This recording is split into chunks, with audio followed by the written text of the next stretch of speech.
Olá, veja os destaques de hoje no Ubra Notícias. Novas medidas previdenciais são anunciadas durante visita de ministro ao Estado, dentre elas a antecipação de recursos pagos ao INSS. Em greve há mais de 2 semanas, funcionários do INSS protestam por melhorias na condição de trabalho. Laboratório veterinário precisa de cães doadores de sangue para suprir demanda de animais internados. É agora no Ubra Notícias.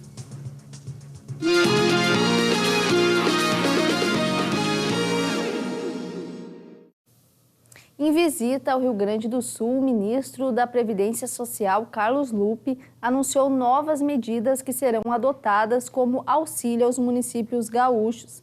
Dentre elas está a antecipação de recursos pagos ao INSS. Os municípios gaúchos que têm direito a uma compensação financeira da Previdência vão receber as quantias de forma antecipada. A estimativa é que cerca de 280 prefeituras tenham o valor em caixa entre agosto e setembro. Quando os municípios criaram o regime próprio, aqueles recursos que foram pagos para o INSS precisam ser devolvidos pela União. Isso leva anos de análise. E o que o Lupe decidiu? Que o Rio Grande do Sul tem prioridade com relação ao resto do Brasil e que ele vai agora pagar todos os créditos que os municípios do Rio Grande do Sul têm direito. Então isso vai permitir uma injeção de recursos no caixa das prefeituras. A assinatura das portarias que autorizam a compensação automática foi assinada hoje pelo ministro da Previdência, Carlos Lupe, durante visita ao Rio Grande do Sul. Outras medidas extraordinárias também foram anunciadas como forma de ajuda ao Estado. Nós também estamos prorrogando o prazo para pagamento dos juros atuários, dos fundos de pensões dos funcionários e também prorrogando as novas alíquotas, mantendo as alíquotas atuais até dezembro de 2026. Nós queremos ajudar porque a situação que o Rio Grande viveu é muito grave, está começando a se recuperar. Os municípios são a parte mais importante, porque é onde vive o cidadão, e nós queremos ajudar que esses recursos do Compred, compilação previdenciária, ajudem os municípios a sobreviver, a ter mais recursos para ajudar a sair da... O resultado da primeira chamada do ProUni foi divulgado nesta semana pelo Ministério da Educação. O prazo para entregar a documentação da primeira chamada vai até o dia 14 de agosto. Se o candidato perder essa data ou não comprovar as informações, vai ser reprovado. Já o resultado da segunda chamada está previsto para 20 de agosto e a apresentação dos documentos deve ser feita até o dia 30 do mesmo mês. Quem tiver interesse em participar da lista de espera deve acessar a página do ProUni entre 9 e 10 de setembro. A lista vai estar disponível no dia 13 de setembro. De greve desde o dia 16 de julho, funcionários do INSS realizaram um protesto durante a visita do ministro da Previdência, Carlos Lupe, ao Rio Grande do Sul. Os servidores cobram por melhorias nas condições de trabalho.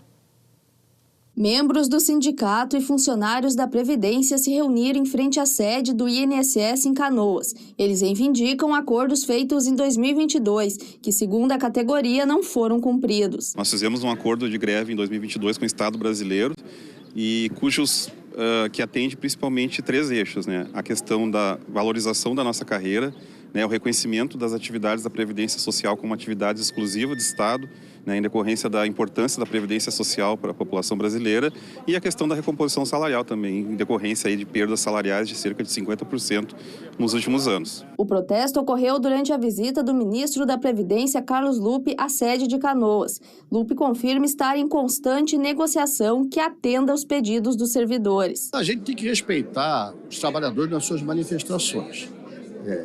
Penso que isso tem que sempre ser conversado, negociado. Já tem uma decisão judicial, né, que obriga que 85% tenha presente. E nós estamos negociando, conversando. Eu tenho certeza que com o tempo nós chegaremos a um acordo.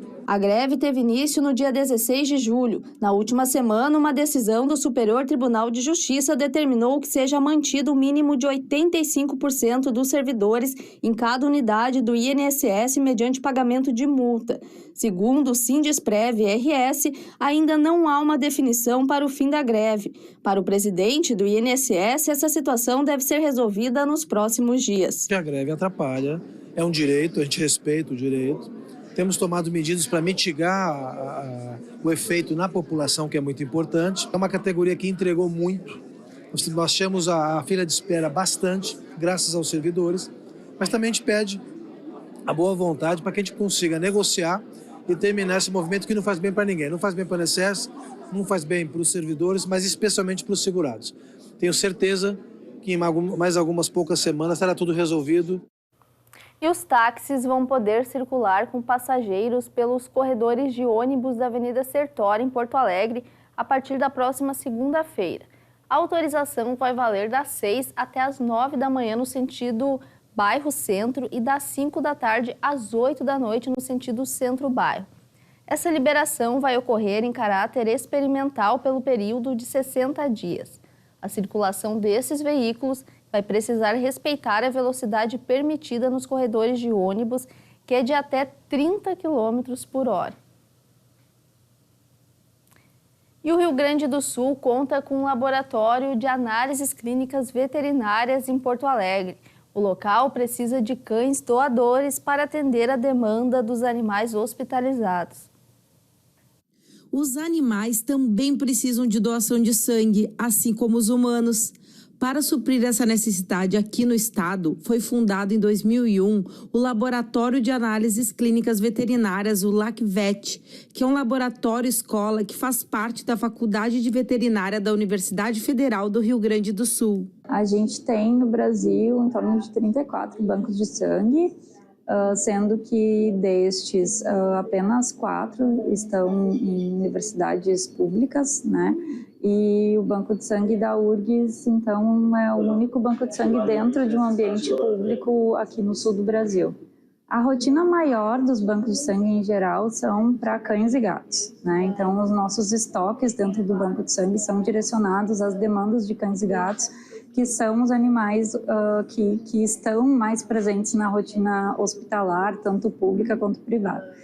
Dentro das universidades, como a gente tem uma grande variedade de espécies que são atendidas dentro do ambiente hospitalar acadêmico, então muitas vezes, além de cães e gatos, a gente acaba fazendo coleta de outras espécies, como aves, pequenos ruminantes, como uma ovelha, grandes ruminantes como um bovino, equinos, então pode variar. E aí, nesse sentido, a gente vai adaptando a triagem, né, a seleção do doador e o tipo, o manejo da coleta, que vai ser adaptado de acordo com a característica específica daquela espécie. O sangue dos animais são diferentes dos humanos, como explica a veterinária Aline Mouri. Eles têm tipos sanguíneos diferentes, né? Não são os mesmos tipos que nós humanos temos. Não é A e B, eles têm um tipo sanguíneo chamado DEA, então é DEA1, DEA2, mas são diversos tipos sanguíneos. A gente não consegue fazer essa tipagem aqui no laboratório, a gente não tem esse exame, mas sim, existem vários tipos e existem... Esse exame ele é disponível no mercado, sim, para a gente conseguir descobrir qual é o tipo sanguíneo de cada cão. O que a gente faz daí é um teste chamado prova de compatibilidade. Então, a gente pega o sangue do receptor, que é o cão que vai receber, e o sangue do doador, que é o cão que doou, e a gente vê se esses sangues são compatíveis um com o outro. Já que a gente não consegue fazer a tipagem sanguínea, então, né, a gente faz esse teste de compatibilidade para ver se o receptor pode receber esse sangue. Na maioria das vezes ele pode, né, mas a gente tem ocasiões que não pode, por diversos motivos, pode a tipagem sanguínea ser um deles também, né? Acompanhamos a doação de sangue da Maia, que apesar de morar em Porto Alegre, ela passa bastante tempo na Serra, em São Francisco de Paula, onde tem um pátio enorme com muita grama e uma vista linda. Maia, minha filha veterinária, trabalhava numa clínica e chegou a Maia por uma cuidadora de resgate, né? E ela foi encontrada, pelo que a gente soube, no centro da cidade, ali de Porto Alegre, e E aí trouxeram para a clínica e aí minha filha adotou e me deu de presente de aniversário. Desde pequenininha? Desde pequenininha, era uma pitoca assim, pequenininha, não sabia que ia ficar desse tamanho. Existe uma demanda grande de doadores, pois são muitos os animais que são tratados no Hospital Veterinário da URGS, necessitando de transfusão de sangue. Para doar, o animal canino deve ter de 1 a 8 anos, mais de 28 quilos, ser dócil, vacinado, livre de acesso à rua, com vermificação em dia, controle de pulgas e carrapatos e saudável. E a Maia atende a todos esses requisitos. Quando o doador chega, então, a gente faz o cadastro dele, né? Para saber um pouco mais também sobre a rotina dele, se ele usa algum tipo de medicação, como é que estão as fezes, a urina. E se tiver tudo ok, a gente passa para um exame físico dele, então a gente ausculta. Se necessário também a gente faz pressão, temperatura, avalia a mucosa. Se passar por essa fase, a gente coleta o exame de sangue. Após a coleta do exame de sangue, daí a gente passa para fazer o hemograma e a avaliação bioquímica dele junto com a triagem infecciosa. E daí a gente faz 2 testes, o 4DX e o teste para leishmaniose. Se o hemograma e os bioquímicos estiverem todos ok, daí é um doador apto, né? E a gente consegue passar para doação. Ela fez um exame, um pré-exame antes, né? E aí, agora deu tudo ok, ela vai fazer a doação. E os tutores de cães que tiverem interesse em levar o seu pet, que estejam dentro dos pré-requisitos, não precisam se preocupar, pois eles ficam muito à vontade, com bastante carinho e a presença de seus donos durante todo o procedimento.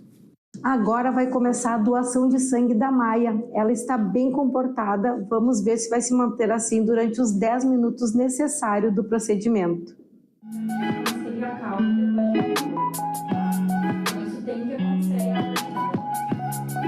Agora tem que ir pro outro lado.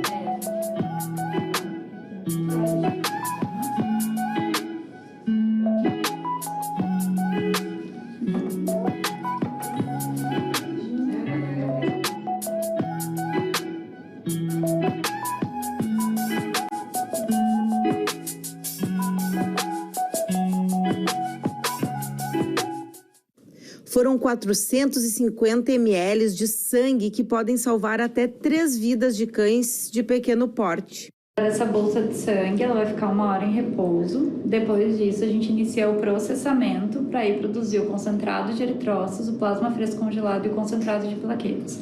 Esse procedimento ele vai levar em torno de 3 a 4 horas e aí sim a gente vai ter uma bolsa em estoque disponível para um receptor. E a Maia se comportou? A Maia foi muito comportada já desde a primeira doação, maravilhosa. Logo mais às 9 da noite tem o Jornal da Cultura com as informações do Brasil e do mundo. O Ubra Notícias termina aqui. Uma boa noite.